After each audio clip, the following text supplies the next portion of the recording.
I think that they just had a really hard read on OpTic, period. We're going to make it so that Ye literally doesn't get to play the game.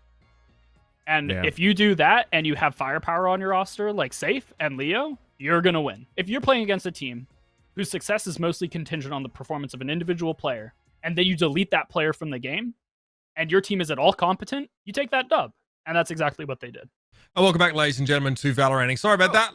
Yeah, a little bit of a technical hitch we suffered. Haven't had that for months and months, and yet here we are. Yeah, hate to see it. I'm Mitch Leslie here with Van Silly and Anderzz, and again, we're covering some of the news around the Valorant scene before we dive into a little bit more of an in-depth segment, interviewing some players from Gamechangers. We talked about Zelsis, talked about Shroud getting signed to Sentinels. Let's move on and talk about Gamechangers here, because despite losing uncharacteristically, might I just say, I'm sure Anderzz was rubbing his hands together about that game, Cloud9 White are ultimately able to win Gamechangers, but again, it's a slightly rockier road than it normally is for them. Yeah, I think the addition of the latest SR member being bENITA has made changes and helped over to Shopify Rebellion. Now more layers into like all the interviews talk about Shopify Rebellion having bENITA as like a second voice. She's definitely a veteran in the tactical FPS scene. I mean, she's won titles in Counter-Strike 1.6 with the SK Ladies, which, if you guys don't know, mentions other players like the current EG coach, Potter, and Alice, who is now, I think, in the management portion of the Complexity GX3 roster for Gamechangers. Yeah, so there's a lot of experience and veterancy into bENITA coming in, and I think it actually caught C9 off guard. But then after that, I think we want to talk about C9 as how resilient they've been, the tenacity of that. The grand finals day, they had to play a BO3 and the lower finals against Dignitas to win that 2-0, and then play right after, 5 to 10 minutes later, not even 10 minutes. I think we had a 5-minute break after Mel had her interview. The lower final. Exactly. And then after that, they played the grand finals against Shopify Rebellion that went into 4 maps, and holy shit, it was actually a really good series. Yeah, I mean, the fact that C9 finally dropped a series was incredibly impressive, and I think, to your point, Vans, it is very much so a byproduct of bringing in bENITA and more of like, I don't want to say resilience necessarily, but like a depth of leadership where like if something went wrong, there was more sounding boards for like different reactions and different idea creation. Like their ability to adapt on the fly is much greater with her in that roster, and so they were finally able to topple C9. But C9 coming back, like, this is why they're champions. Yeah. But, like, at the end of the day, like, there's something that I quote all the time. It's like one of the key characteristics of successful strategists and tacticians is that they never lose to the same thing twice. And C9 didn't lose to any of the same stuff twice this event. That reminds me of OpTic in Reykjavik. Yeah, and hopefully in Copenhagen. And hopefully Copenhagen in like 2 hours or so against Loud, right? How crazy is that, by the way, segue, that for Copenhagen Masters 2, we have the finalists of Reykjavik going head-to-head for elimination game in groups. Fucking insane.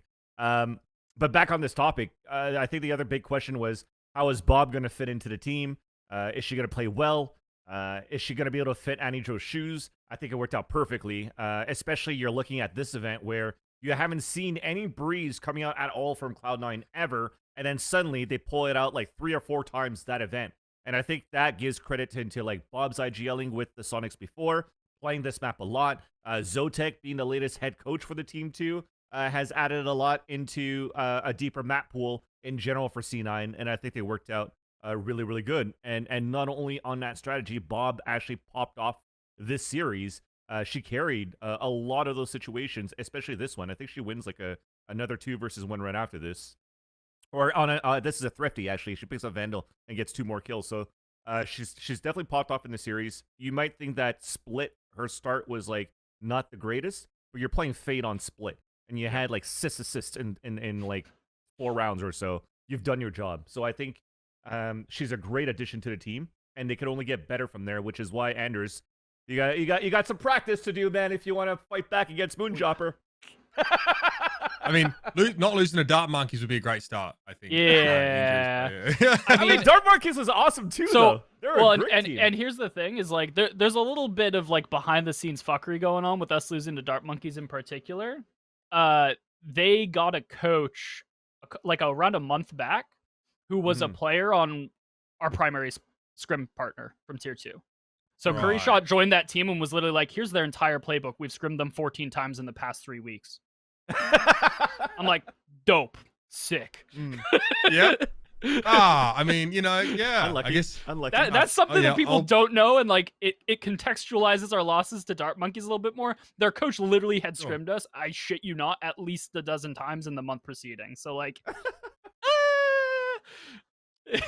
yeah. Oh boy. Somebody still needs to sign them. Still a pretty good team. yeah. Right? Yeah, I mean, that's sure. not, they beat a lot more than just us. They beat Yeah. a lot more than just us. So that's to Oh, take yeah. nothing away from them.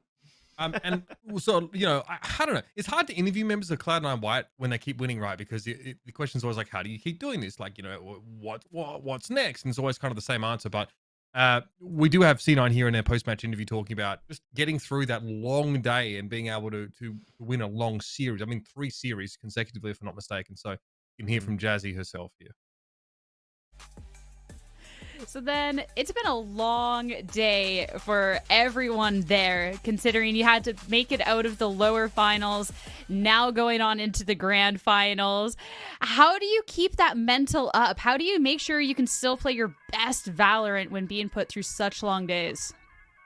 I mean, at the end of the day, we are the better team, and we always have that mentality. Like, we just play our own game, and look what turned out. We're just better. We're just better. Fair enough.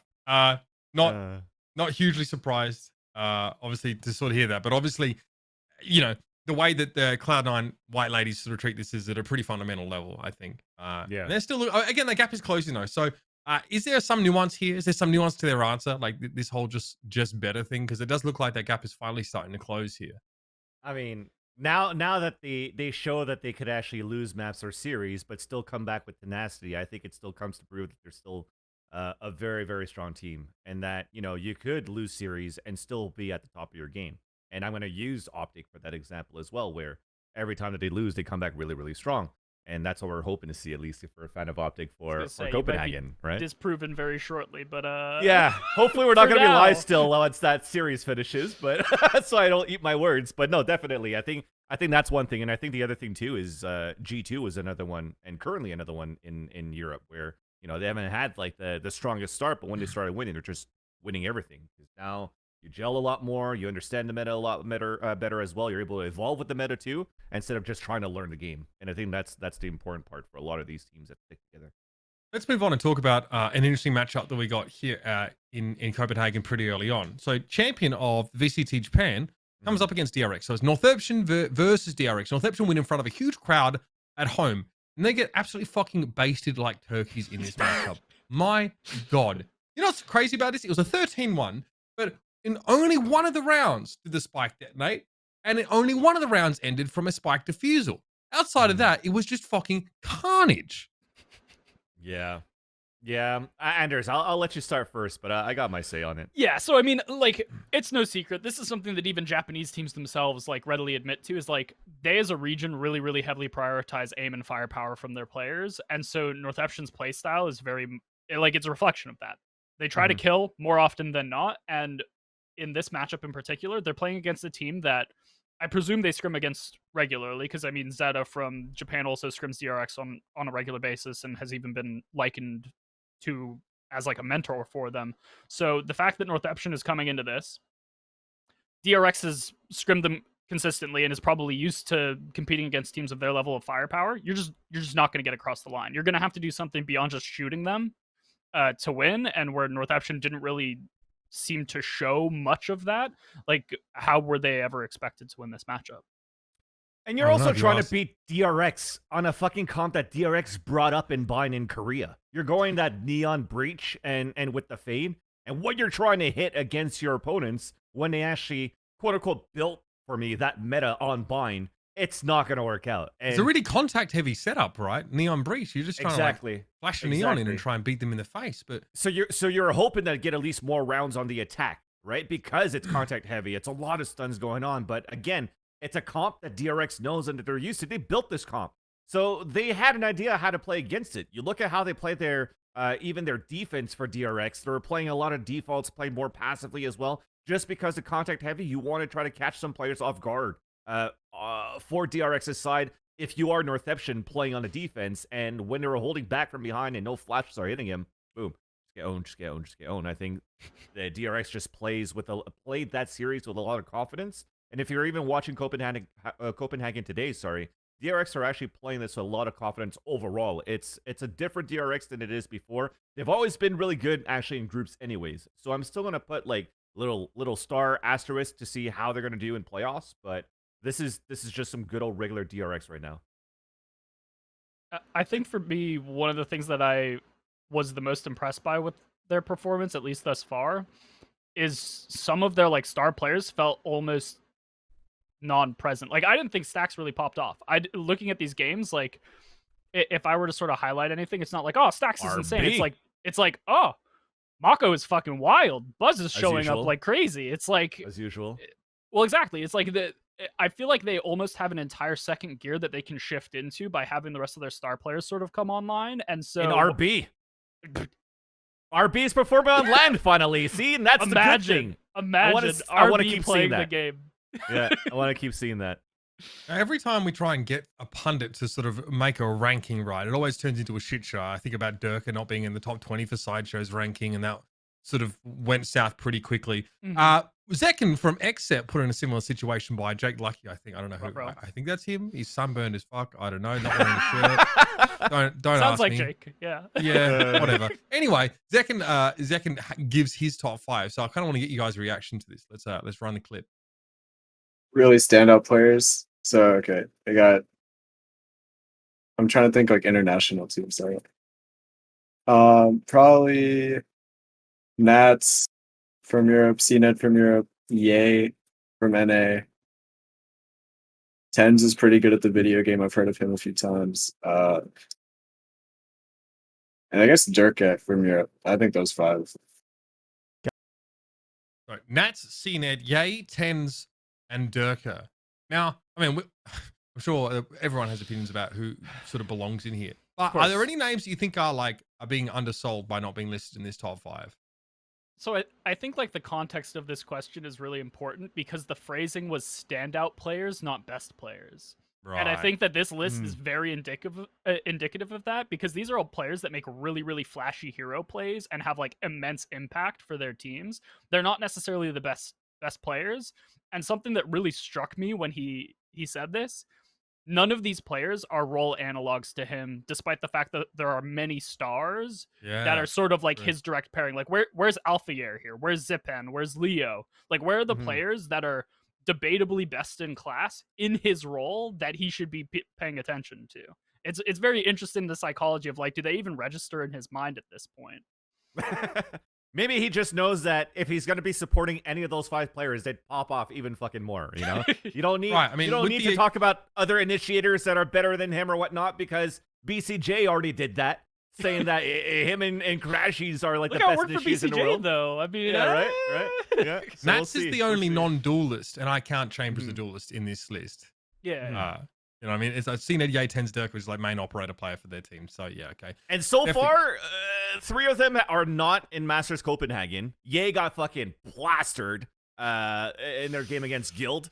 And then hopefully when Durka's going to play, it's not going to be a jinx, and then he's going to be just fine. Yeah, okay. So we'll see how that list fares, or what remains of it anyway. Let's move on and talk about this Guild esports team, right? Obviously coming out of EMEA, not as the top seed, and obviously overshadowed by rosters like Fnatic and maybe even FPX to a lesser degree. We saw them start very strong in their Copenhagen campaign here, and they selected a map that, frankly, we hadn't seen them play sort of at all. This was kind of revealed. So we're gonna run the clip and then we can talk about it here. This is Safe discussing their choice of Icebox against OpTic. Amen. Now, I do want to rewind a little bit back to the map vetoes. You have been dodging Icebox for a hot minute now in EMEA. You ban Icebox most of the time. So why have you chosen it today? And also, if you had that in your locker, why didn't you play in EMEA? Well, I mean, we were just waiting until we got to Masters. We knew we were going to get there eventually. And so we wanted to save that map to see if it's going to work out for us. We knew we were going to play against OpTic, obviously, as well. But in all seriousness, the map, it was just not ready at the time. And then we did some work, We looked at some stuff and we're like, okay, you know what? We're ready to show it to the world, and we did. But why today? What was the reason for you to show it today? I mean, that would be telling, right? But I could say that we had a certain tell that it would be good against our opponents. I mean, it was good, so you guys were completely right. Yep. Moving on to Okay, so let's drill down on that just a little bit more. First of all, let's show you Guild's stats on Icebox in the lead up, because I think this definitely informs the conversation. So this is April 1st to July 1st. So what? 3 months or so. So yeah, okay. You can definitely see here against NAVI. NAVI, by the way, not a top team in the EMEA by any stretch of the imagination. Same can be said of Liquid. They're losing to both these teams on Icebox here. So clearly they've been working on it. And I wonder, why do you guys think it was a good map against OpTic? So, looking at this historical thing, honestly, the thing that stands out most to me out of what's shown there is they've played 3, like, not just different comps, but archetypally divergent comps. They're not even kind of the same. And so they've sort of seen every angle of this map played. They've probably tested it extensively. Like, all right, we've got double primary op with the Jet Chamber. Then we've got Ray's traditional Sentinel with the Killjoy. And then we've got, like, the pure, like, old school Reyna, like, hard aggress out A style. So they've played every potential angle of this map in the last couple of months. And so the fact that he's like, oh yeah, we just didn't have the map ready yet, it speaks to this. They've literally been testing the map from any which direction, finally settled on one, sort of rallied it before Masters, came into Masters, and they're like, hey, we're playing against OpTic. OpTic's Icebox is literally, does Ye kill everyone? Yes, no, if not, they lose. Because they can't really rely on the same level of hero play that they can on other maps. Like, you're not going to get marved on Omen on Ascent, just like dry walking through smokes and annihilating everybody. It's literally, does Ye kill everything? If not, we're in deep shit. And it seems like they had a really good proactive game plan to just work around Ye and not give him any opportunities. That's the thing. When Ye does all of that stuff for the team, and then you are like, okay, well, how do we stop Ye? They stopped him amazingly well in the whole series. This was a brawl, though, in the third map, but their Icebox looks really, really good. I think the KO added a lot to it, too. I mean, at this point, Trex had 19 assists going into that very map. If it's not on 0 point, that's probably one of the easiest assists to get in the game, but it's still very effective to try to push out your opponents who are not able to get all of the amount of first bloods that you get on defense on top of that. Remember that too. OpTic's able to start off on defense on Icebox, and he lose so many rounds in a row where Ye, as you just saw, went -9, where he cannot get any opening picks into the game just because they pushed him out of these positions super well. And I have to apologize to Guild fans to have not even considered Leo into my top 20, but this guy has been having a pop-off performance in his first LAN event ever, and everybody's been waiting for that, hyping up Leo, and he's living up to their name for sure. I think we talked about, just quickly on that note about Ye, that on Icebox especially, Ye, the amount of rounds that OpTic win if Ye gets the first pick is staggeringly high. Staggeringly high. An outlier kind of statistic. So if he's not able to secure those first bloods, then the win rate drops drastically. That's something we're tracking 42% of the ones that he participated in. So. Yeah, which is absurd, I think, if it's just sort of based on him opening up the account for them. Yeah. Let's move on. Let's talk about meta. This is something that I think a lot of coaches and analysts spend a lot of time being interested in, but not everyone makes a fucking full-blown video about it. Anderzz, though, has done exactly that. First of all, Anderzz, let's talk about this video. Let's talk about the premise. And then, let's let us sample the fruits of your labor, so to speak. Yeah, so, I mean, general premise of the video is, like, there are so many people at this point that just do general statistical analysis content. I mean, folks like Run It Back have done a great job of making that readily accessible to folks. Where people had already sort of set, like, a fairly standard baseline, I decided to take a fairly different angle, which wasn't like, oh, here's, like, the aggregated statistics of just, like, what everyone's doing. I took the compositions rather than specific agents, said this is what the global landscape looks like, and then took specifically what Copenhagen teams are playing and sort of pared them up against that global landscape and said, okay, is Copenhagen a realistic reflection of what we see at the global level? And if not, who are the outliers? And what does them being outliers mean for the dynamics of the event? Sounds big brain. Show me.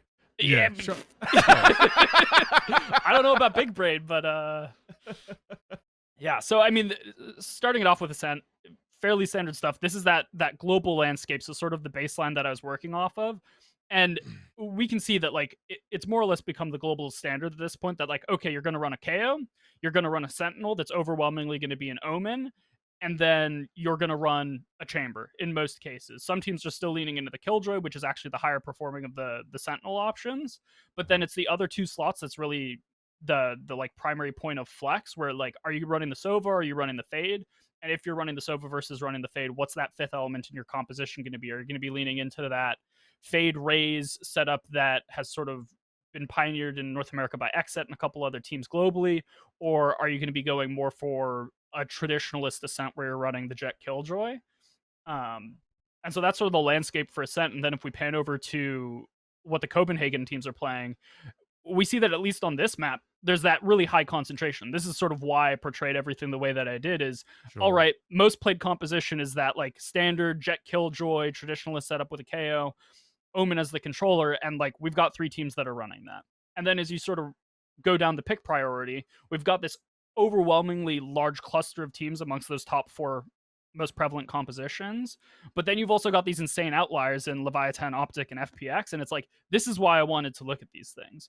You've got these teams where it's like, okay, what's different about the compositions that those guys are running, and what sort of edge is that going to potentially give them in this event? The fact that you have Leviathan and you have OpTic running comps that are running in Astra, for example, how does that completely shift dynamics? Because, I mean, 2/3 of the teams, as we just saw, aren't running an Astra on that map. They might not have domestic experience against that comp. And so, like, what sort of incremental advantage is that going to give those teams in those matchups? Mm-hmm. So then, like looking at the Fade Astra was interesting. I think OpTic and Leviathan that specifically. Well, it's like Fade Astra K. It's like, are we going to see Suck C's KO nade combos where it's just like have hard bottleneck denial type things? And it's like, how does that completely shift a dynamic against a team that's never seen that before because maybe it's not played in their region? Sure. Can we talk about? Sorry, I just want to add real quick too. Do you have to put into consideration too, like even the skill set, the mechanical skills of like the specific player on that specific role too, could probably skew what you have in terms of percentages as well, right? Definitely. Let's talk about Fracture then, because I know you've done meta breakdowns on a bunch of maps. So Fracture is that's his favorite. Fracture one. is like probably my favorite map in the pool, right up until Pearl becomes legal. But I mean, it's so crazy to watch the way that Fracture's evolved, because obviously, like when I was with Fnatic, we sort of set the gold standard of how to play that map with our Astra Breach, Cypher Viper Raze, which you still see like a remnant analog of that second from the bottom here. Obviously it's pivoted from the Cypher to the Chamber, so it's still not an exact replica, but overwhelmingly the metagame has shifted away from that. You've got Brimstone now way more prevalently than Astra, and with good reason. I mean, if you look at win rates on just an agent by agent basis, he's head and shoulders better than her in terms of overall performance. But then at the top slot, we have something that it's the OpTic comp. Like OpTic was the primary pioneer of this, where instead of running that like deep entrenchment, Cypher Astra, very reactive, very denial, very retakey, they go for the KO Neon and they're just holding W at you. Like this is all about pace, all about fast rotations.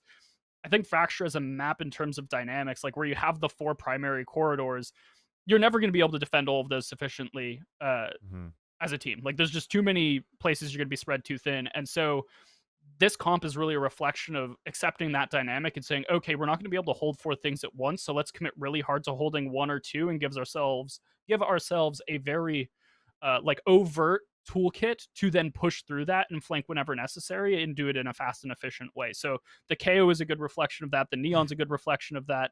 And those are both obviously just as strong, if not better, on offense. So it's really well-rounded and effective. Looking sort of past that, though, in the broader landscape of the Copenhagen teams, you've got a really, really well-rounded suite of compositions that are coming into this. You've got, obviously, that comp that I was talking about that I sort of brought to the table with Fnatic, where Fnatic's still running that, as well as I believe it's one other European team. And then you've got the OpTic comp being played by OpTic and a couple others, and small variations therein. And then the one other major archetype that's sort of seeing a lot of play is the one that's bringing Sage to the table, is pioneered by Mech or Gambit. And that's sort of been floating around for a long time. Mech has been playing that since pre-Champions. And so those are sort of the 3 things that we'll see a lot of in this event. And it's not necessarily a case where there's egregious outliers.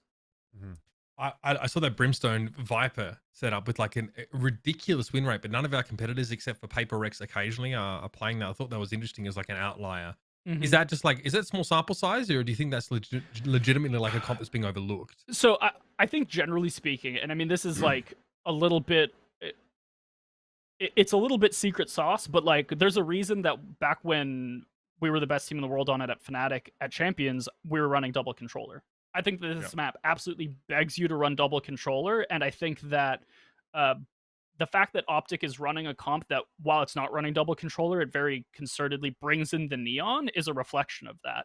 Like, they can get away with not running double controller because the neon gives them sort of a half-assed Viper wall when they need it, and it bridges a little bit of that gap. So I think that, to your point, double controller is just cracked. Sort of always has been on this map.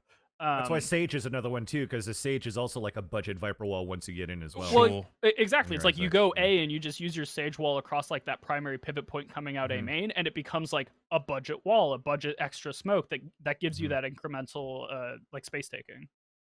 Yeah. All right. So we've got a couple maps we could look at here, but we're a little short on time. So I want to go to your Icebox statistics here. Okay. Icebox. Yeah, because we've talked about how this map is like pretty formulaic and pretty cut and dry.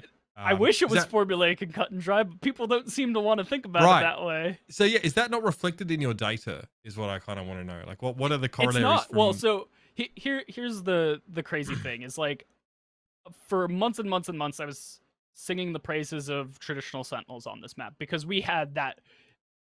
I think it was like a solid 3-month block where it was like, do you play Killjoy or do you play Reyna on this map? And Killjoy literally beat the Reyna comps like 60% of the time for 3 months straight, and yet the Reyna comp was still played more. That dynamic has shifted completely because Chamber just upends like how important it is to have that traditional Sentinel. Like, bringing in Chamber instead of a Jet is just almost objectively correct at this point, at least going strictly off of data. And what that allows you to do is, okay, so we have single point passive information tools. What does that allow us to do in terms of just eking out extra value in the rest of our comp? Is that us bringing huge value via arrays? And like, I mean, second from the bottom here, you bring in arrays instead of that Jet, you still have that single point passive information tool in Chamber, your win rate spikes to almost 60%. You bring in a Reyna instead of that Jet, and you have something that has a flash and has a little bit better of an initiation tool, your win rate spikes to almost 54%. The advantage that bringing a Chamber over a traditional Sentinel allows you to do is pretty immense. That said, third comp from the top, the Chamber Killjoy, is the one that Fnatic currently runs, and it's actually the one that my team was running when sort of we first sort of took a reswing at this map after reformulating our roster. Right. That team gets astronomically better the better your opponent is. I think that where that comes in at only a 49% win rate, that's a little bit of like a false indicator, because if you sort of stratify that number, this is global numbers. I mean, this data set came from almost 100,000 rounds across the planet on the most recent patch. If you stratify those statistics to only include teams that are top 8 in their region, it jumps to like 57%.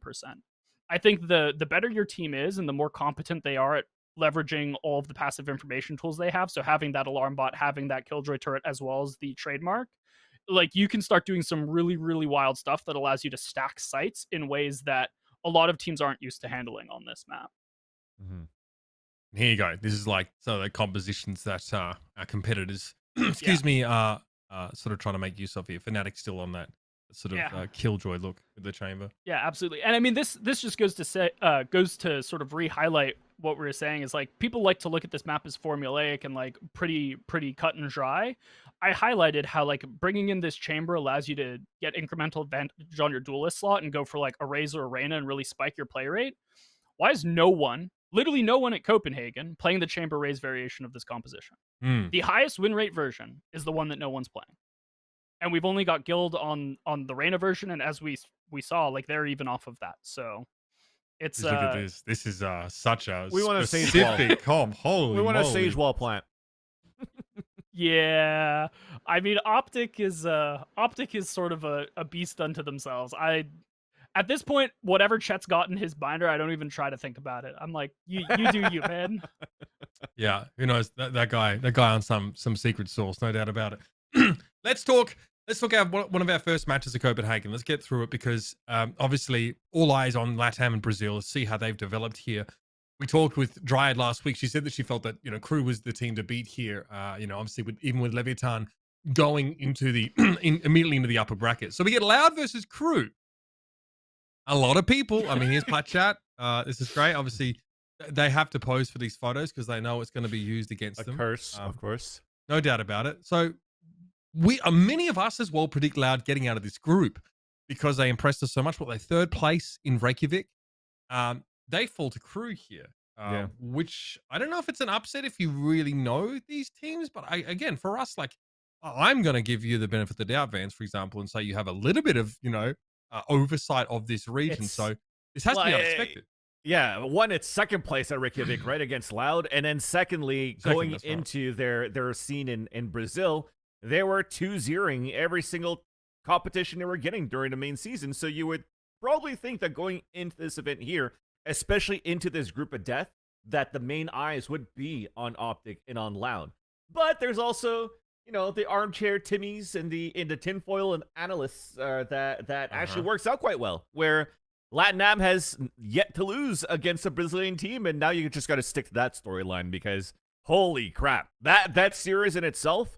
Anderzz, I know you're going to talk about a little bit more about Kesnet. I wanted to talk more about Madzino, right? Because when we talk about a lot of like who are the main players that are going to be the ones that are going to be popping off here for Crew to be able to get a deep run, to be that champions run that we saw from Crew, it's probably going to have to be Kesnet. And then much lower, maybe Nagzet as the second one because he was playing Jet for the team before during Champions. And now that he's able to play Chamber, people are going to think, okay, well, he's playing Chamber now, he's fitting into the meta. Technically, he should be looking a lot better because you don't play a Jet anymore or as much as before. He hasn't been impressing me that much either, looking at the Latin America games. And, I mean, take this with a grain of salt because I didn't watch all of the games from Latin America. I was only watching them versus Leviathan. But even during Copenhagen, it wasn't like the best Chamber, or he hasn't been producing or helping the team get to where they need to go to be able to get these victories. It was more on Madzino. Madzino into like round 20 to the 24th where they need somebody to clutch a lot and to be a sole anchor. Madzino has popped off to help this team get this upset against Loud. If not, I think it would have definitely been Loud series, but we'll have to see how deep Crew is going to go in this run now. I hear a lot of like hinging on individuals here. We could talk a little bit more about this one, but I want to actually bring Anderzz in to talk about this Guild and OpTic matchup here because I think that is I think it's unexpected for sure. I did say the Guild will be a dark horse here, but that was not based on anything academic. I literally just fucking picked an EMEA team that looked like they could do something. So I'm not taking credit for that. Sorry, not happening. But let us talk about this Guild versus OpTic and this Guild OpTic matchup. I think Mimi tweeted about it.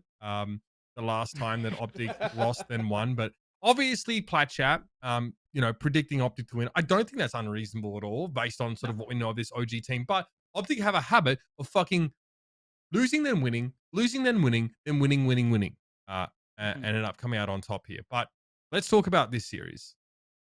I mean, we touched on it ever so briefly earlier where we were talking about like, oh, they brought Icebox into the fold and it's because they felt they had a really hard read on OpTic. I think that they just had a really hard read on OpTic, period. I think that the maps that they played on, as well as the way that they tackled those maps, was just, we have complete understanding of how OpTic tries to play, and we're just going to shut them down, which is we're going to make it so that Ye literally doesn't get to play the game. And if you do that and you have firepower on your roster like Safe and Leo, you're going to win. Doesn't matter who you're playing against. If you have a team that is mostly if you're playing against a team whose success is mostly contingent on the performance of an individual player, and then you delete that player from the game and your team is at all competent, you take that dub. And that's exactly what they did. Also, NA has never beaten EMEA at the international stage, so I think now you have to follow that storyline too. Fuck do we? Do you want to do that, Vance? Yeah, man. I'm going to do zero analysis on all this. It's just follow the main storyline. NA has never beaten EMEA on LAN, and now we pay the price for it too. This is fucking NA copium, though. I mean, you expected Lightning to strike twice here. No. See, it's perfect though, because OpTic wasn't North America's top seed, so obviously it's because we're saving our big guns for playoffs in X set. That's what's happening, right? Copium. Yeah. I mean, this is EU copium as well. Everybody is on it. My God. Ryan come out of the woodwork on this sabbatical for 3 months, which is with he's fucking swinging, isn't he? He ain't holding back. But this is fair. OpTic had never beaten an EMEA team. Although I guess 100 Thieves did, and Transitive Property might indicate that, you know, OpTic has what it takes. But, you know, I think a lot of this, there's still a lot of the narrative of EMEA being substantially weakened in Reykjavik. Obviously, that's not like an excuse this time around. Okay, FPX maybe they're using cider, but clearly they're getting some decent value out of that. They're doing really well considering they have to come in with a substitute. Yeah. So. And correction, specifically OpTic, not NA, because now the chat also came in to tell me, you know, you guys are right. Sentinels, 100 Thieves, they did win, but I meant to talk about OpTic and NA right now. Yeah, I mean that was the caveat. C9 getting dunked by Fnatic. What? It was a close series. Let's not get back into that one. Sure. Okay. All right. NAVI have announced their entry into the Game Changers world here by announcing a women's roster, NAVI Celestials, which is fantastic because, again, another way to draw on all the talent coming out of that CIS region. I think it's a great opportunity here to, again, add an extra layer of competition to Game Changers in EMEA. What say you, gents? Also, that's some jewelry. That's kind of dope. Yeah, man. It's like a chamber. Oh, it's a chamber. Yeah, I love it. It's actually pretty dope.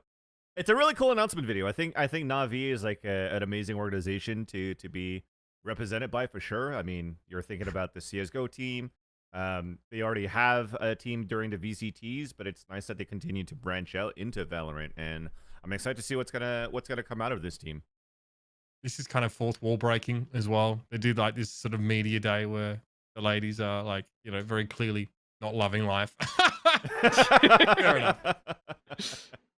Again, Celestials obviously, so Gia, Proxima, and Ritha have been announced as the. I mean, okay, we have a full roster here. Okay, cool. So Sephia as well. Any initial expectations? What do you know of these sort of players? So naturally, this is primarily Turkish team for the time being. I mean, none of these players are like completely fresh to the scene. It's not like any of them are like being pulled from obscurity. So, I mean, the way that I sort of would like to contextualize them is looking more at the broad European scene. Like, Europe right now in Game Changers is a lot more sort of open season than it is in NA. It's not a case of like C9 just dunks on everybody and then maybe Shopify shows up. It is, you've got G2 at the top, sort of trading blows with Guild, what feels like every single event. And then you've got the entire, like, 5 teams below them very, very close behind. Like, extremely close behind. And so I imagine this Na'Vi roster is going to slot right into that 5 stack, sort of below the upper echelon. And we're going to see people that are genuinely challenging for the crown in Europe a lot faster than I would say we're going to see it in NA. Like, it's going to be a hot minute before C9 White actually gets toppled. I think that with teams like this coming into the European GC circuit, there's going to be a lot more of a scuffle a lot sooner. I mean, Shopify's getting there, right? Shopify's getting there. I think Shopify and C9 are kind of like the G2 and Guild X. And then you have like the Dignitas, and I guess not even CLG anymore because they had a brand new roster. Well. Exactly, TSMX. Those NAGC, teams, right? at least right now, is like a 2.5 team region. And I feel like Europe is like a 6-team region. So, and what about Brazil? Brazil is a 1-team region, but it's because they've got like the best team in the world potentially. Like, jury's out, but I mean, it's going to be something. Because if you look at female CS as a point of reference, the G2 roster is just the best team. If you were to directly transmute it over. However, the players that you're seeing in Brazil weren't in women's CS. A lot of them are really, really young Zoomers who are coming in and might just immediately dislodge that tenured talent. So international GC land is going to be wild shit. Now, if you play that backwards, what Anderzz just said, you can decipher "fuck you, Moonchopper" in the subtext. I recommend you do that. Just why to go?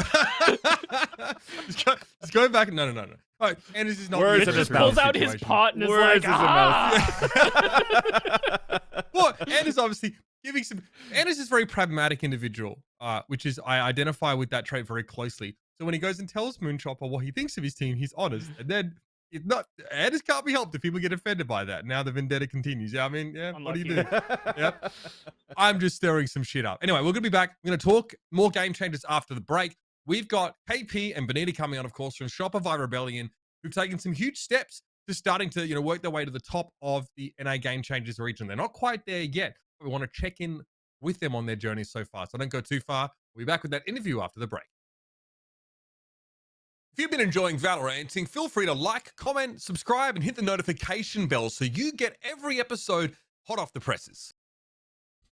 Welcome back, ladies and gentlemen, to Valorant. Yeah, obviously, Masters is underway on your other screen right now, but we've just seen the finalization of Game Changers in North America.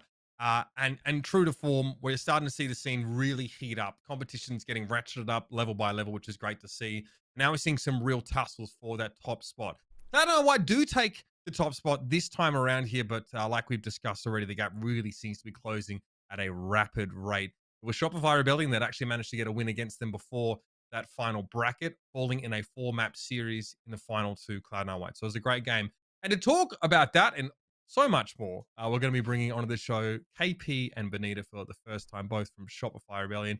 Thanks so much to you two for joining us, and welcome to Valoranting.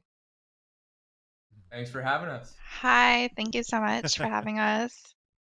Now, bENITA, your mic might be muted if you were just speaking. I think I saw your mouth move. Hello? My lip sync needs a bit of work, but If not, you're gonna have to be the translator, Mitch. We'll put Whole your interview is going to be skills- conducted via interpretive dance, actually. Exactly. So, Exactly. Sure. We'll give bENITA a second to sort that out. First of all, though, we'll talk about your backgrounds here, because obviously this. Hello? Yeah, Hey, hey, we got you. What's up? All right. Yeah, go ahead, Mitch. Hi. Yeah. Okay, sorry. Thank you so much for having us. I really appreciate it. Thank you. No worries, man. Yeah, great to have you here. Let's talk backgrounds here, because obviously, KP, your start, at least on a Valorant team, as far as we know, we went back on the old timeline to the Built Butter days. Obviously, one of the earlier teams that you were on in Valorant. Tell us a little bit about like your sort of journey, where it all started, and maybe even why it started. It's a decent way to start. So, well, Built Butter was my first Game Changers team, but Mhm. before that, I was playing in the co-ed scene, and when I started in Valorant, I was a Counter-Strike player, and I transitioned to Valorant with my like Counter-Strike team at the time, like just some friends, players like Inox, Jerk, Finn. Some of you guys might know those names. Yeah. But we started on Auction Supremacy, and very early on Valorant, like when VLR first was a thing, that team was 10th in NA. And then like Dreamland, Reformed were some of my other teams. I had a short stint with Elevate, the organization. Mostly good experiences. The entire time though, I was like in the closet. And Cool. so playing in that environment is definitely much different than a female team. And it was getting to like a breaking point. And like when Reformed disbanded, because Reformed is one of my favorite like teams I ever built.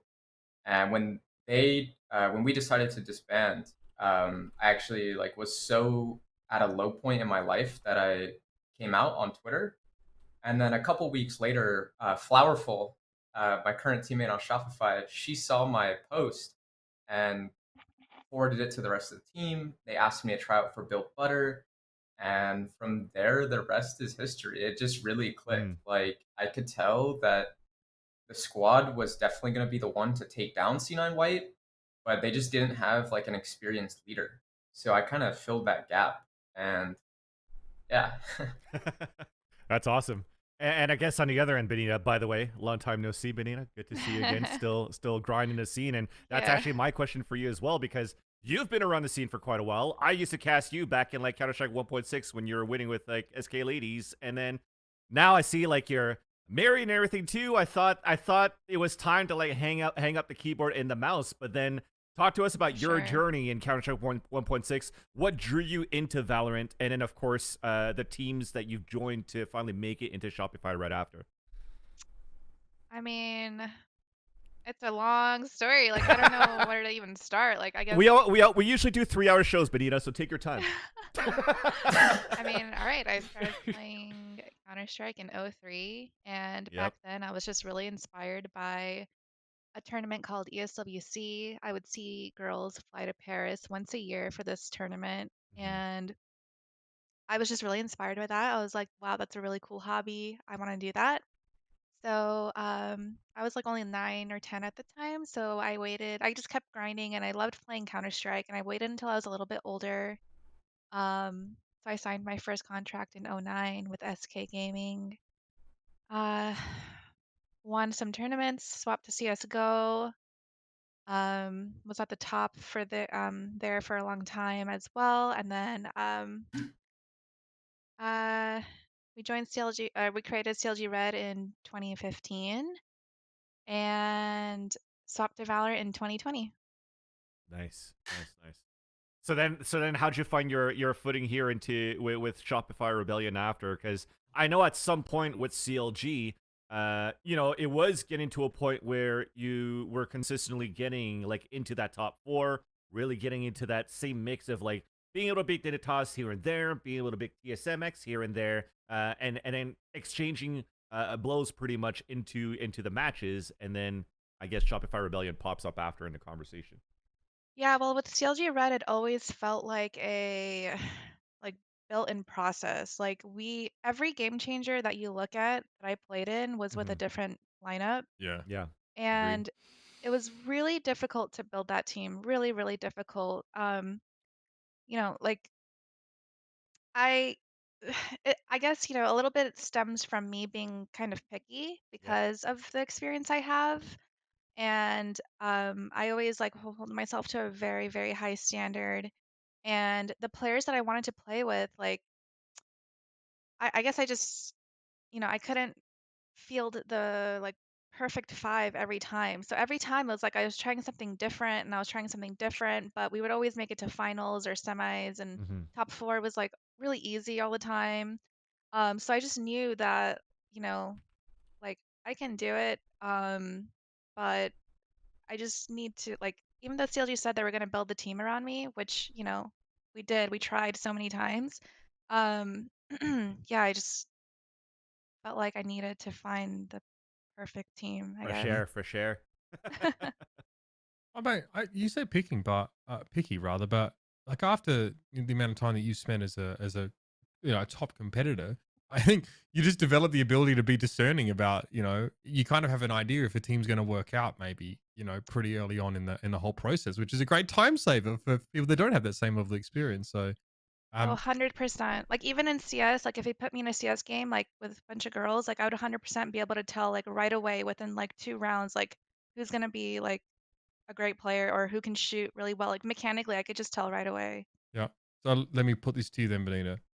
What was the vibe when you first started preparing with Shopify Rebellion? I mean, could you sort of tell, or was it like, all right, take the chance? KP's already need some laughing. I time? want to hear the. I 2 want to hear rounds this. in, you're awful. I'm out. Yeah. No, I 100% knew like it was going to be the perfect, like the puzzle piece was missing, and I feel like I just fit in so perfectly. And I knew right away, like just a couple of scrims, like like all players are so good at the game, and they're just like missing kind of like a like more like of a voice. Like it can't just be one person always talking. So yeah, that's why I think it was like the perfect fit. Nice.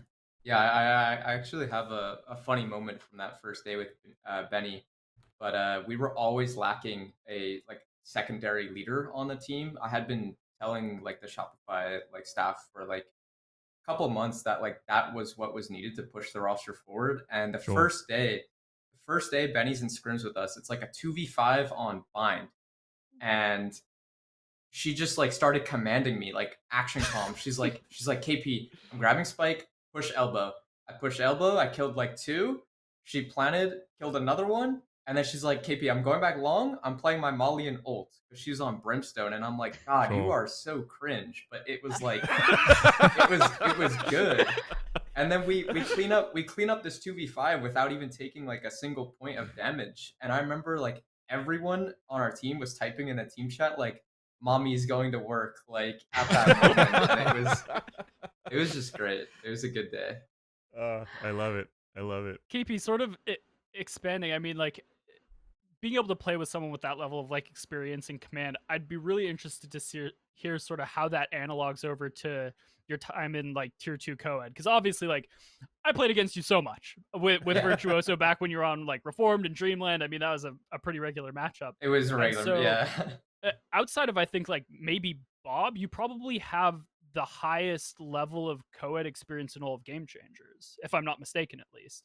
And so like how directly does that analog over, and like what are the key differences? I mean, obviously just in terms of like the professionalism of it, you don't have any more trovos going on, but how has sort of the transition been on like a competitive level, professionalism level, all of that? Okay, yeah. So I definitely think there was a big change early on when we were still built butter. There was definitely a change in the way I had to, like, as an IGL, give people criticism or point things out that I thought we should be doing. From the co-ed scene, I was very, very used to like if you made a mistake in scrims or if someone was being a dickhead, you could just be like, yo, like, don't do that play again. Like, that was shit. Or like, you could kind of say whatever. And I definitely noticed when I first joined Built Butter, there was like a way I had to change in my like tone and like process of like saying things. But then as the team went on and like, especially like right now, like we've almost gotten back to a point where it's like that. It like feels very like bro like. You can kind of say whatever to anyone, and people won't take it like that deeply. In terms Is of that like a good thing or not? I would say it's good. Like obviously nobody says anything like bad in our scrims or like practice, but definitely being able to criticize people and like being able to point out mistakes or things that you think should be done differently. And this is everyone on the roster does this now. It helps you get better more quickly. It's like just a culture of like open and candid communication where like no one's afraid to give feedback in any specific way. Right. If I'm interpreting you right, at least. Yeah. Right, exactly. Because like it makes it so that no one is like scared for their spot. It's more just like, hey, we're all saying this stuff to each other so we can get better. But that was the biggest change that I personally encountered like right away that I had to deal with. Besides that, the competitive drive, everything, it's so similar to any of my co-ed teams. Like the amount of fun I have too is definitely the same. And then I would say I'm a lot more comfortable on like this team than I was on like any of my co-ed teams. Like just in terms of like being able to be who I am, talk about the things I like talking about, like feeling like I fit in, much better. So that's awesome. That's awesome.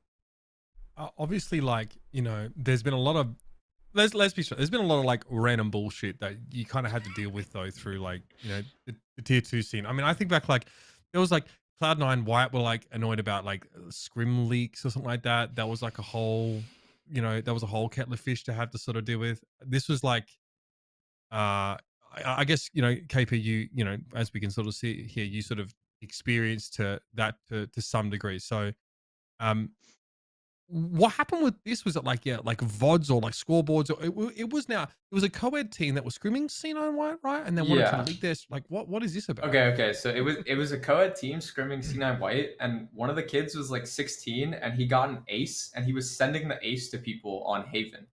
And like one of our players got sent the ace clip because like he was friends with one of them, and it was like not blurred, like nothing was blurred from the scrim, and it was like.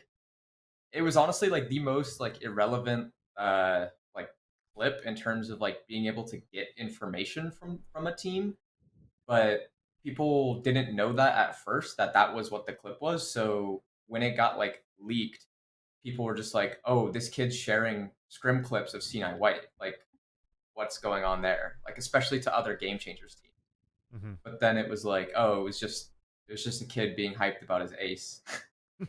So. Yeah, I mean, you can never go through like a week of Valorant without some drama here and there. There's like... so much drama.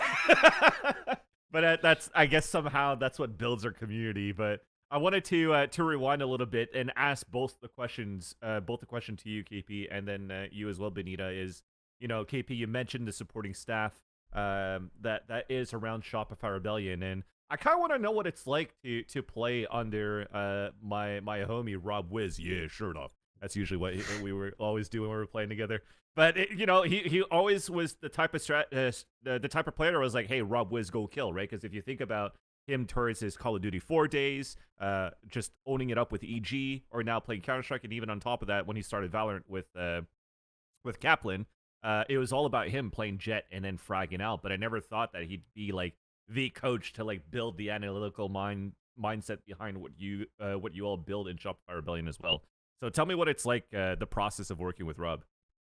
Yeah, so working with Rob, I will say there were so many tendencies I had as like a tier, like back when I was on co-ed teams, tier 2 IGL, that were just like bad, or like my fundamentals were like very lacking in terms of like start round calls.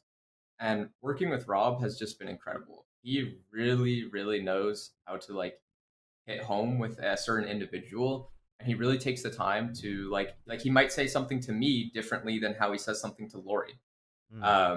And he's great at running our practice, like keeping everything moving. And especially I know that a lot of coaches in Valorant might be more on like the analytical side and like the brain side and all that.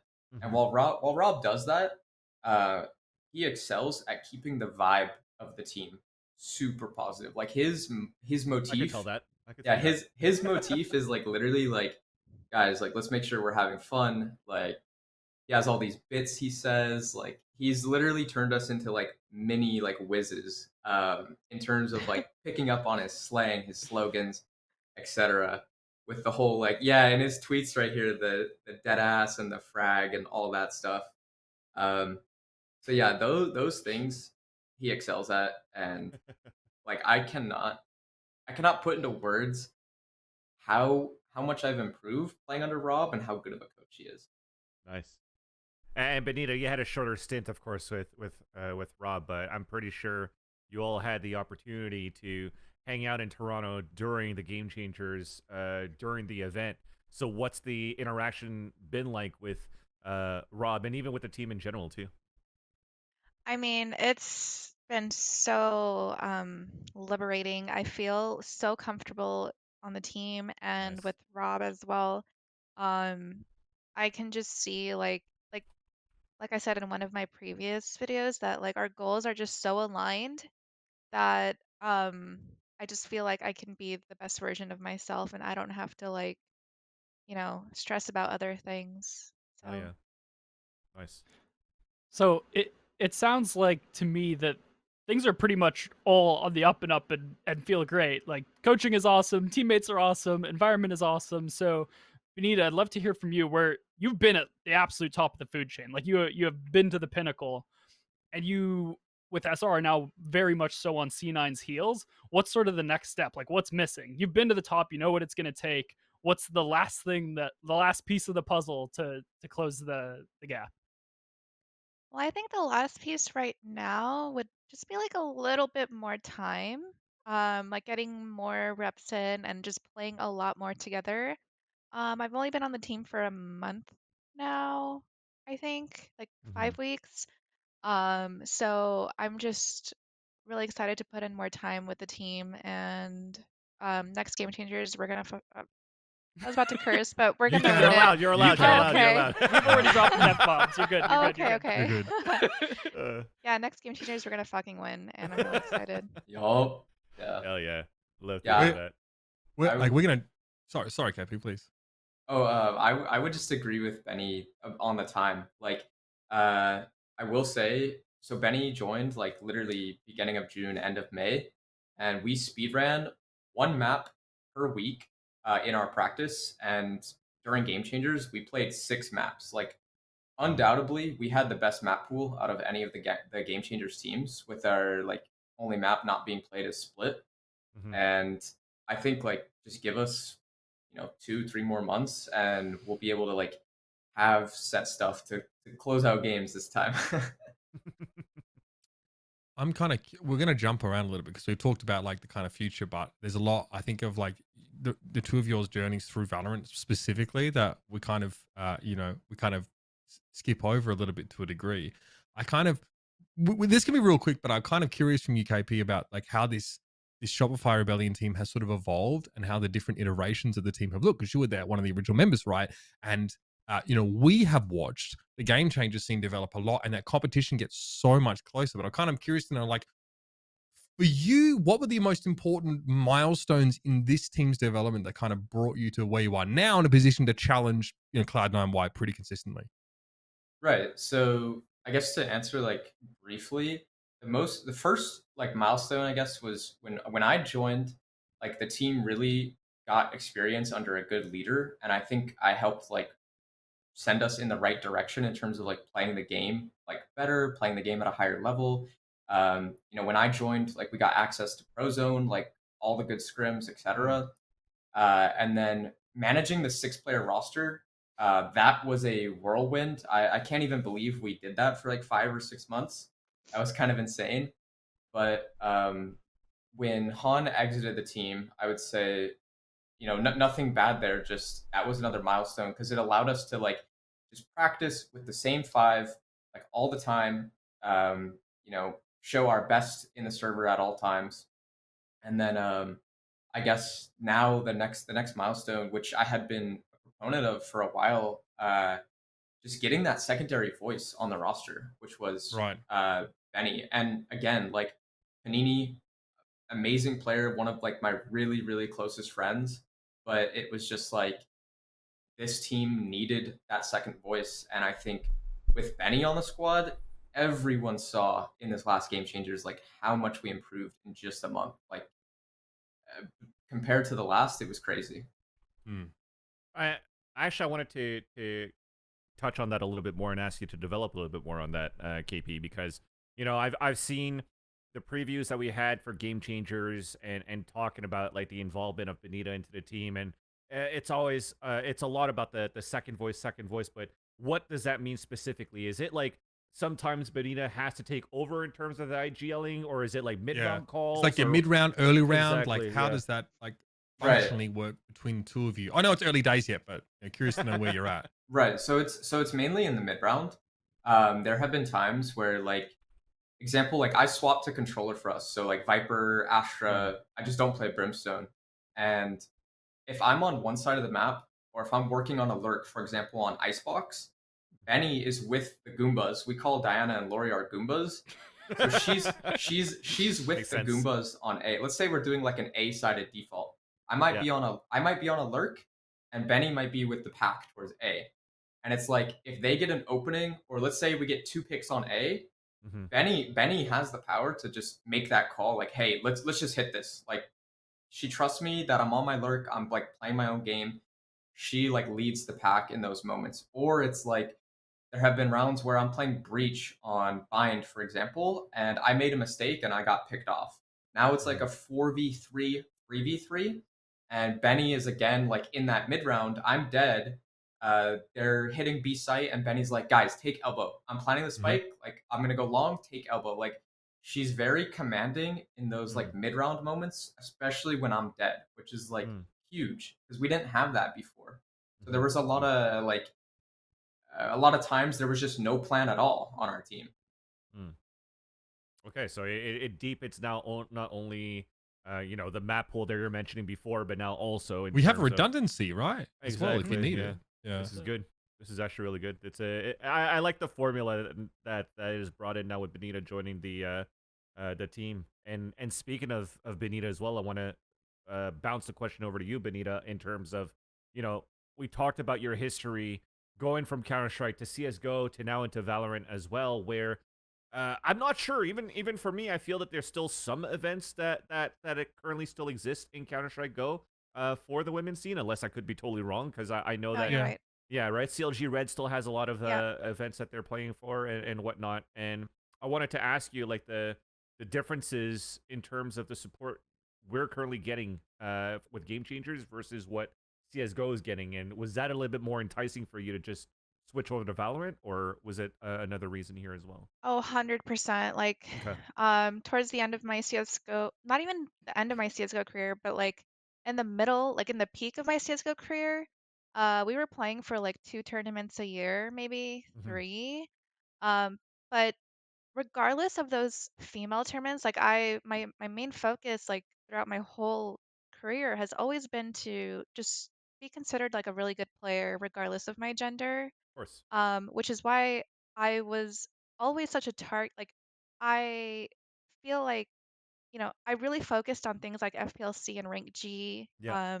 I made it to the Vegas land for Rank G. I qualified for FPLC 2 times, and I still would get kicked out.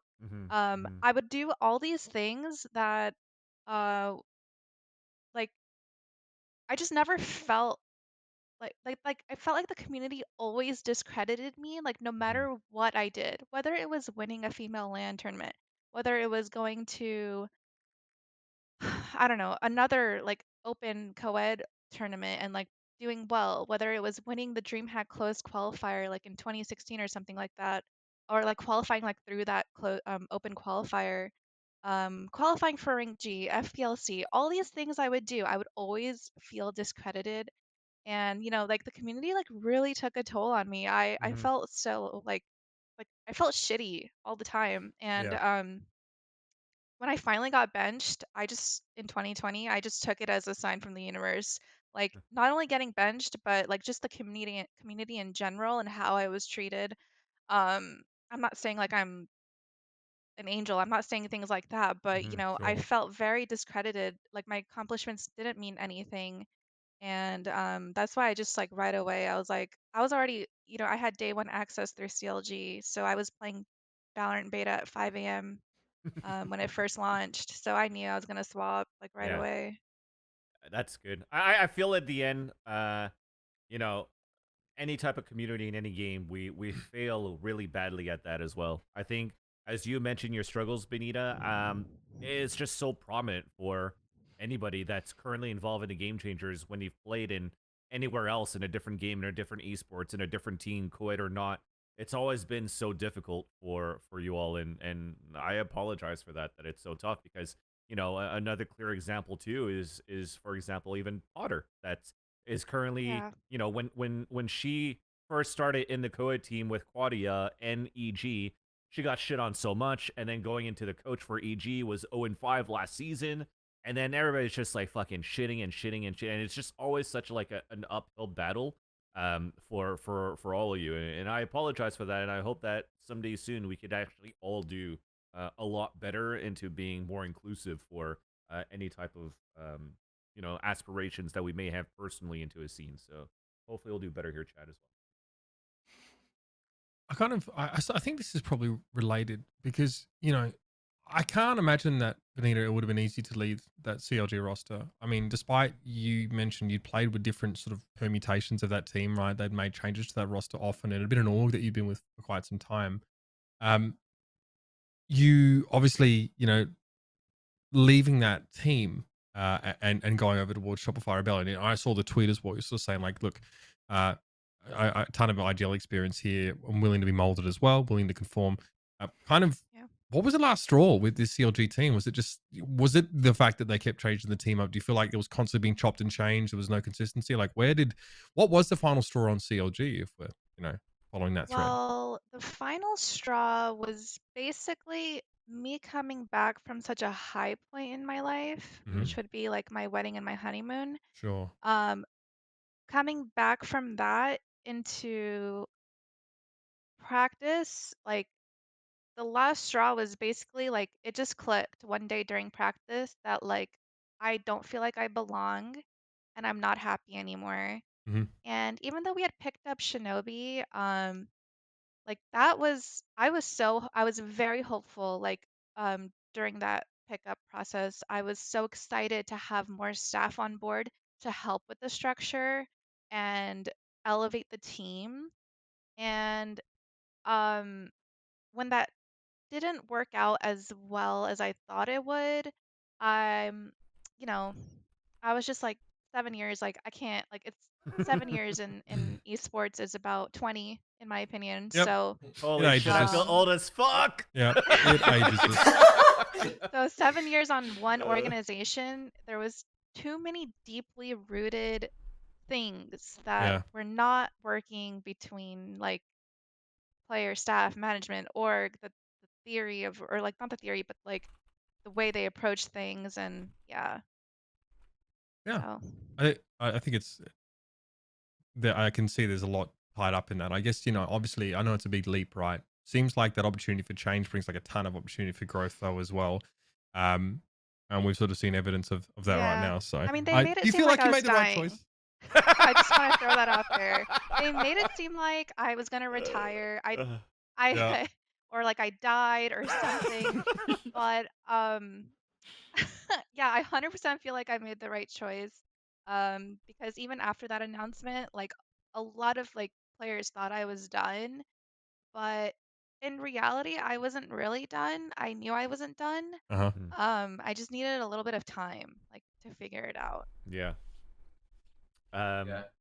The timing was like perfect too, because like I will just say from us at Shopify, from an outside perspective, it's like every time we played CLG Red, we thought we were better, but that like Benny, since she was IGLing and fragging for that team, it was like shit, Benny is their best player.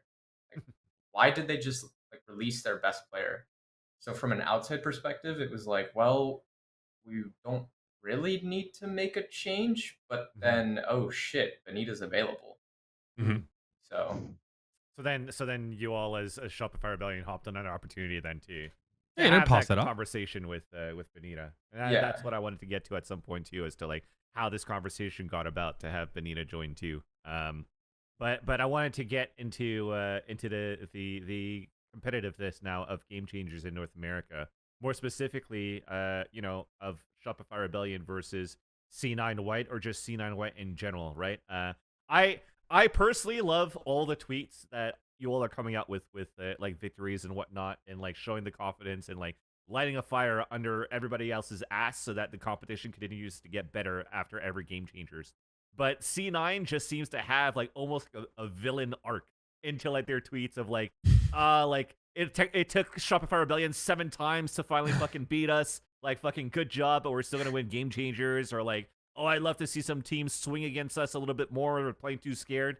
Does these type of comments like get under your skin, or how do you approach these type of comments, and how do you reply to that as well?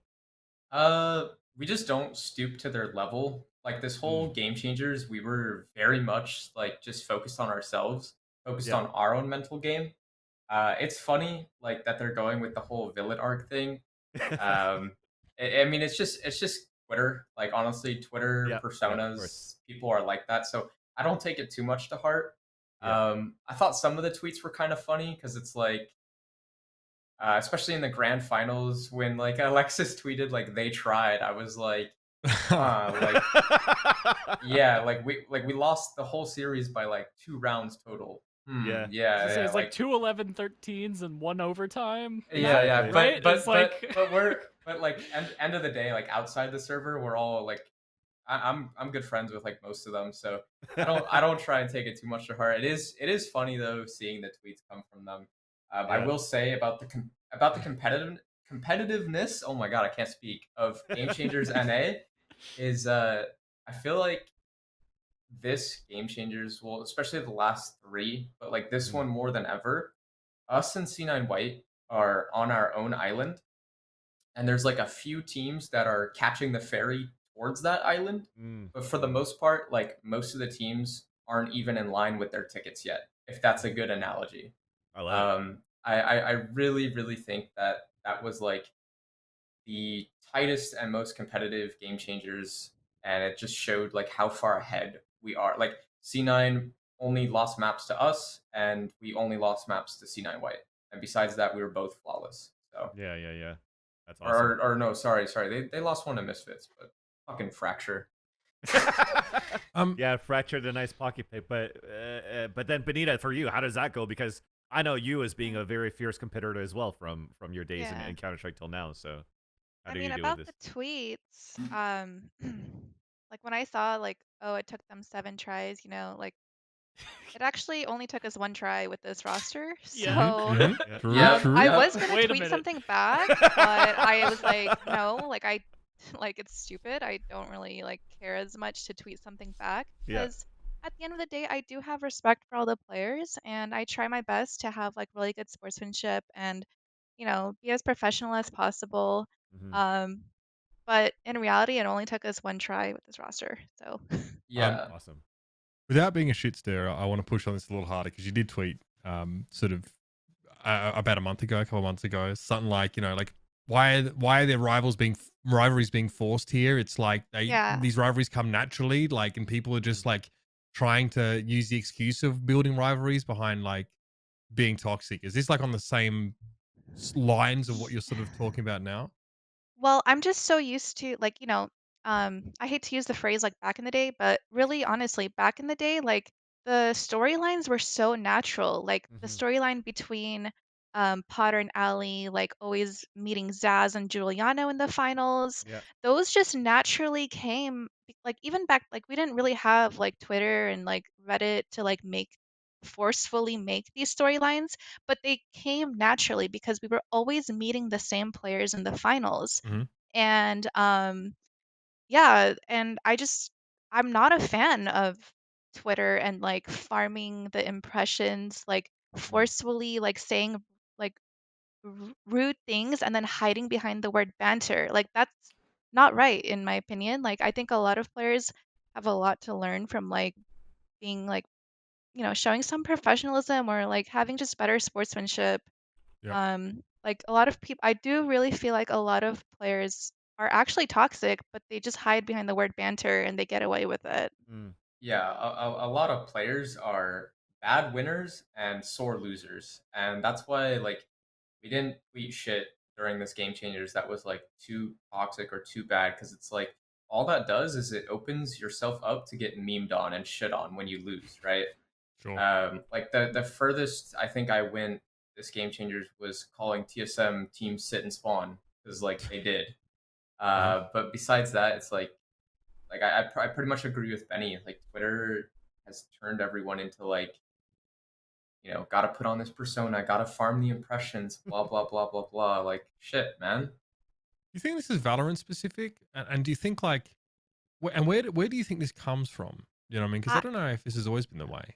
I was gonna say, like it the reason why I view this like this way is because in the past I've seen people like do behave like this and then they it fucks up their future. Like they don't have like if you don't know like how something is going to rub someone off the wrong way or like they'll keep it in the back of their head for the rest of their life and like hold it against you Uh-huh. and then in the future you might not be able to join this team. Like I saw it happen in front of my eyes in CS so much where people were just cutting their like future like um opportunities because of behaving this way. I saw it happen so much. So I knew like like just from past experience like this is not right. Like you should be like like have portray professionalism as much as you can. And you just never know if your quote unquote banter is going to rub someone off the wrong Yeah, way. Like, sure. Um, yeah, I mean, it's curious to see. It definitely seems like Valorant is very banter heavy, especially in North America. It's just something we've noticed. But a lot of the what onlookers don't realize is that some of the players, when they do it to each other, it's like there is an understanding there, and the context of the banter isn't always captured. And then people emulate that without having the understanding with other people, and that's what sort of leads to these sort of strange vibes. Can we? Do we ever? So I obviously you guys have just come back off this game changers this run. I would like to talk about it if you don't mind. If we like maybe talk about specifically the two C9 White matches you guys played, because like you said, it was really close. I want to talk about the upper bracket win that you managed to get against them, and take the opportunity to kind of get some insights on how those sort of series went from your perspectives, because I think that even in that grand final as well, another really close series, but because you started off on Ascent against Cloud9 White rather, in that upper bracket match, and it was like a 13-7 their way, so not the kind of start you were looking for, but you managed to rally in a huge way, for that second map, which was Fracture. So tell us a little bit about how that series went for you, the first one at least in that upper bracket. Yeah, so in upper bracket, a lot of teams were not aware that we were practicing Ascent the whole time, and it had become like one of our best maps. So we felt really confident. But then the match started, and it was a little bit from my perspective. I definitely had first map jitters, and there was a lot of things that were just like Valorant rounds that were kind of like unlucky, kind of like a few missed kills. So it snowballed, and we couldn't really recover in time. Right. And then Benny was saying like, "Yo, guys, like we're not fucking doing what we're doing in scrims. Like we talked about this. Like let's do this. Blah blah blah." And I definitely like snapped out of it after map 1, and we went to Fracture, which was like our comfort pick. I feel like it's been that for a while. We pretty much owned them on Fracture. I think we had like an almost flawless defense. Mm-hmm. Yeah, you And dropped one then- round only. One round. Yeah, that was Yeah. the first buy. Yeah, and then Bind, honestly, tragedy on Bind almost. That half on offense should have been 9-3 for us. I think we lost 3 5v3s or 5v2. There was a 5v2 round where we started exiting, and they actually went for it and defused the bomb with like 1 second. Oh, And I just gotta say, the mental was entirely different from this tournament compared to last. Like, we lost a 5v2 defuse with 1 second because like we started exiting to save our guns, and people like instantly we were like, all right, don't mind, like go next round. Like we still have like there's a lot of game left, we gotta play. And then Benny, I don't know if you remember anything about the defense half, but the defense half was kind of a fever dream to me. Like we won the Yeah. pistol, and then literally like everything just started going our way, and it seemed like all 5 individual like we all got confidence at the same time and just started owning them. Yeah, well, the whole BO3, I just knew, like, I went into it knowing we're not going to lose. And no matter what the situation was, I just felt like we were meant to win this BO3 and it was going to happen. And I've just held on to that idea for so long. And when I saw their T side bind literally crumbling like in front of my eyes, I just knew right away. Like I knew, like within like 4 rounds of the defense, I knew we were gonna win out the half. And yeah, it's just like that mental fortitude. Yeah, no, it was this defense bind from us. Like it was a lot of individuals stepping up, but also like Benny said, like pretty much 4 rounds into our defense bind, we were reading them like almost perfectly. Like they would put some B pressure and then go back to A, and either myself or Benny would like have called like yo they cut noise on B, like probably gonna be A, and then they just kept trying to do these A hits that looked very stagnated. But They have like a very the play style like in this BO3 specifically, it was really easy to catch on to like Okay. within a couple of rounds. Just like like you could just tell what I don't know. So Like they have a lurking like fade. they have a lurking fade, yeah. And it was like really easy to like just right away identify like based off where the positioning of that player was what they were gonna do. And it wasn't like a lurking fade, it was like a baiting Hiko type of sure. play style. Get So right, 2014. Then what's the so tell us then like how the vibes maybe change or feel the same as you go into that grand final matchup, because you obviously get a chance to run back Ascent in that second map. Obviously it starts on Icebox, which you end up winning out with a flawless defense on that map. So as opposed to that upper bracket game, you start way stronger, or at least it definitely seems that way on paper. Tell us about like, was that same belief there in this matchup, Benny? Like, where's the team at after sort of winning that first match? Or is there a chance that there's like overconfidence like happening? The next 3 maps are so close. It's like just an unreal close series, but curious to hear how it went from your perspective. it wasn't overconfidence in my opinion. It just seemed like every time we met them on a new playing field, we won. Like blatantly we would win, and it was obvious in the upper finals and grand finals, like the icebox. Yeah, we blatantly won. Like they had not seen our icebox, they didn't know what they were like up like facing against, they didn't know our play style, they didn't know what we're going to do, and we were just the better team on icebox. And then when we go into like the other maps that we had already met them on, Mhm. um it seemed like we just couldn't like they had the like better, maybe slightly better adjustments. Okay. But then again, it always came down to like like we lost by 1 round for the maps that we met them on already. And yeah, we just maybe needed like, I think under that high pressure environment, like kind of we started playing to like not win. We started playing to like um Playing to not I don't lose, know. right? Yeah, Yeah, playing yeah. not to lose. Yeah, from my perspective of the finals, it's kind of like Benny said, like they're, and it's what I said earlier about the map pool. So we just play like all 6 maps besides Split, and they very clearly like were not brushed up on ice, and I would say their frac was kind of lacking with like the Omen pick in upper final, or sorry, upper semi. So like ice, we just had the map pool advantage. Uh, their comp was kind of weird. Like I was also having a game, I was feeling it, and then like Benny said on the other maps, like my POV Ascent, we had to claw back. The score was 6-0 on like their side, so we were down 0-6. We clawed it back, and then at 11-9, we lost like a round that pretty much put us on eco, and then we lose the game 13-11. So Ascent, there wasn't really like a bad thought process going through my mind. I was like, okay, let's get Fracture just how we did last time, and then bag this series like easy.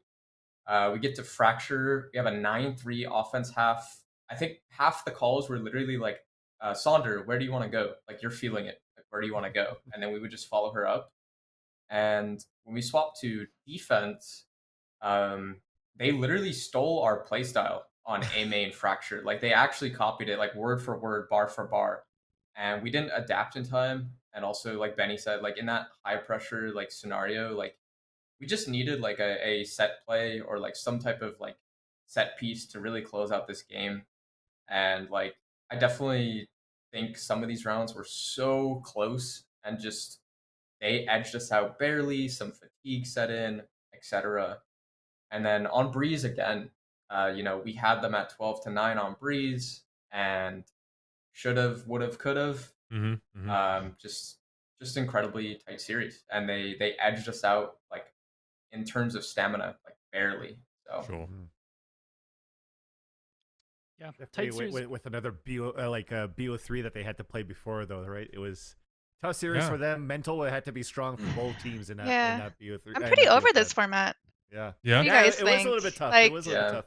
Well, let's talk about that actually, since you talk about being over the format. So I think one was the bracket, but I also, what do you think? Because I asked the same question last week. What do you think about the Swiss format for the beginning? Because some of them were BO1s, some of them were BO3s going into playoffs, right? So the Swiss format for the qualifier, I think Swiss is the better format because less accidents happen. So you get a best of one, and then any decider round. So like 2-0, 2-1, 2-2. All the decider rounds are best of 3. That's 5 chances for you to make it to the qualifier bracket. And I think 9 times out of 10, the better teams always make it through. I think Swiss is good. The problem was in that playoff bracket. So it's 24 teams, I think, made the bracket. Why the fuck are we playing a best of 1 in a $50,000 qualifier playoff bracket? I mean, we the upper, like we won our best of 1 13-3 against Xset, and I will still say any day of the week that that best of 1 is really, really bad. Like Gen G, for example, look at Gen G on the bracket. They lost at 13-11 to Sanrios, and that griefed their entire tournament. They had to go to the lower bracket and face C9 White. Yeah, C9 and White, yeah. like the C9 White FF, like that griefed half the bracket. So like I told the admins this as the BO1 was happening. I was like, why are we playing a BO1? Even after winning the BO1, it's like, why the fuck was that a thing?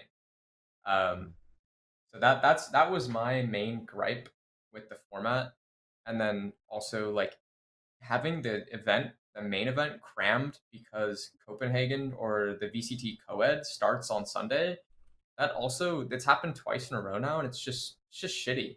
It's just really shitty forcing like a team to play lower finals and grand finals on the same day. Yeah. So squeezing into like into that day so it doesn't run over. Sure. Yeah. What about you, Benny? I mean, what are your How do you I sort of feel mean, about this?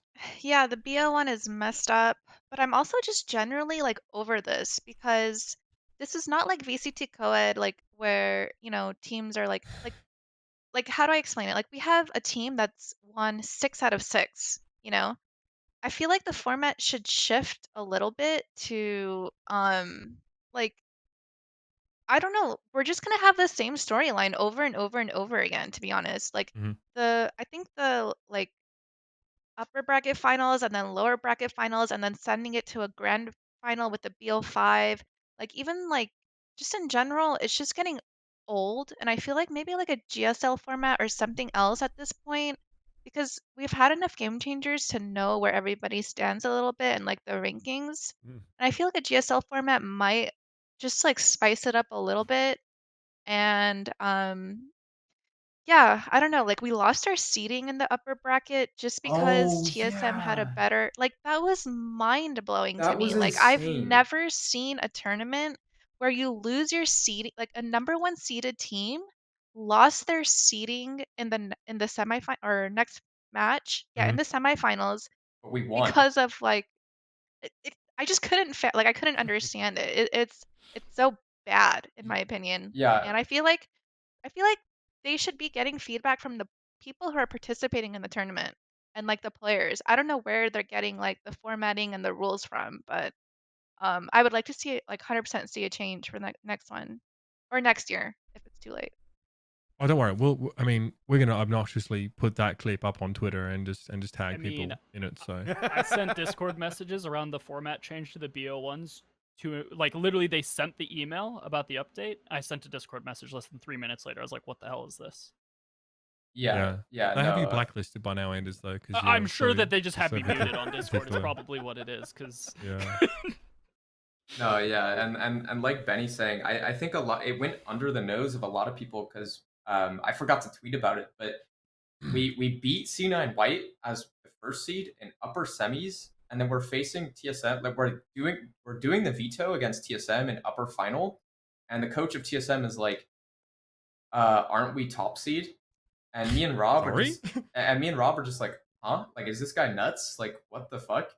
Mm. And then the admin's like, "Oh, that's right, TSM, you're top seed."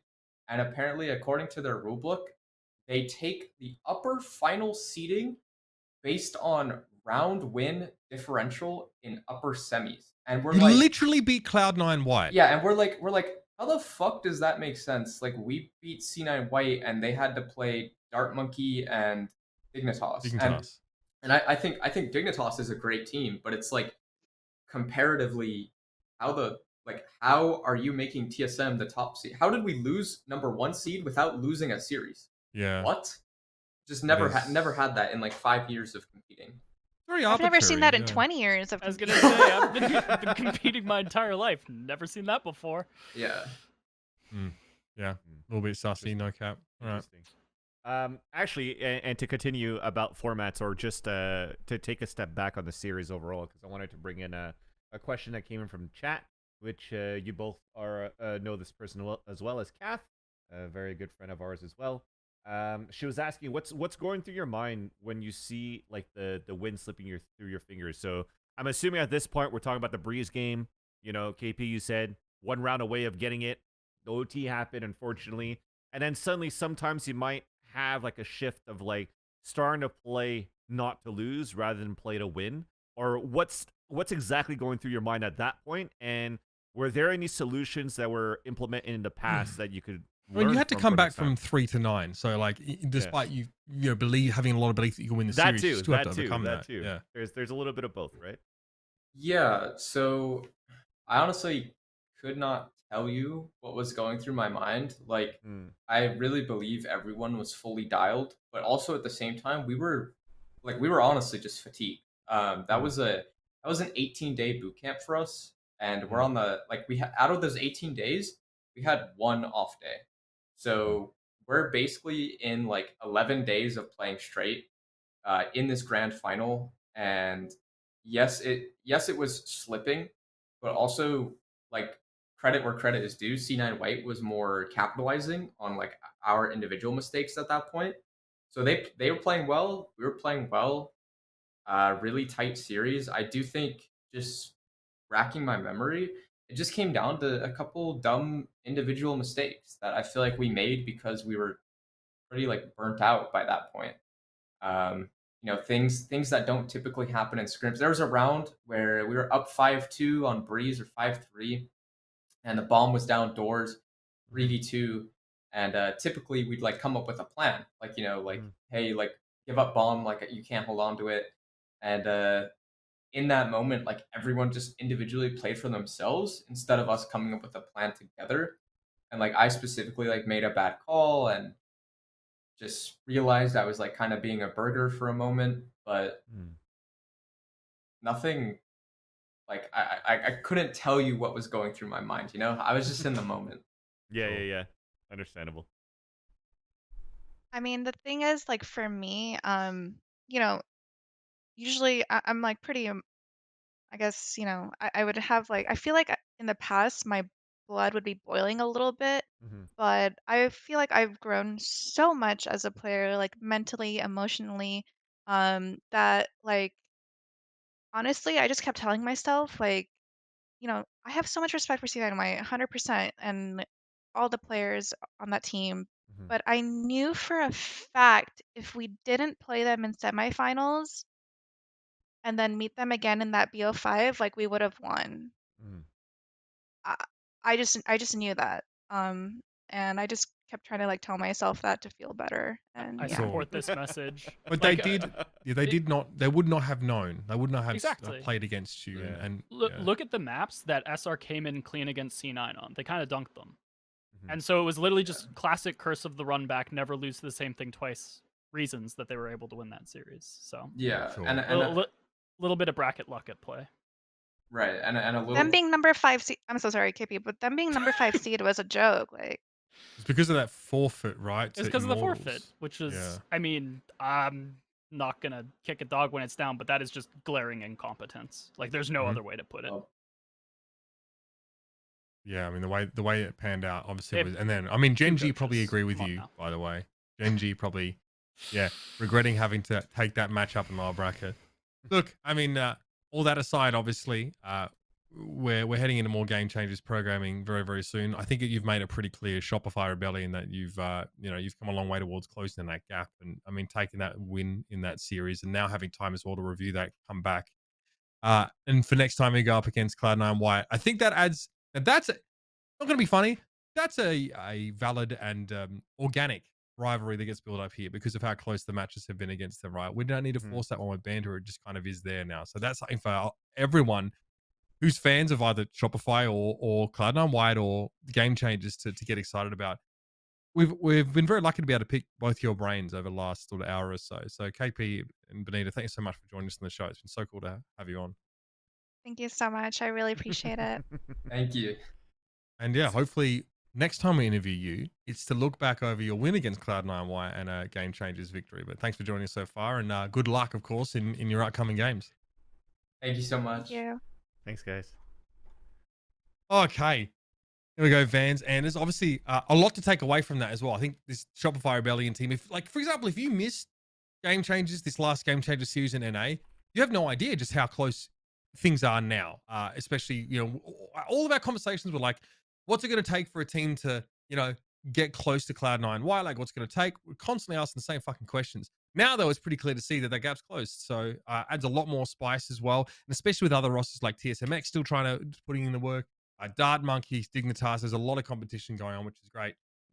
Good to have you on the show today, guys. Pleasure. And Anderzz, thanks for joining us, mate. Obviously, you had quite a turnaround. You've had a busy few days. So this is perfect timing, man, because we just finished when Loud and OpTic are about to start. Right. Yes. That's obviously going to be. Yeah. Shout out Netflix as well. Yeah. Twitch ad, PogChamp. Hey, listen.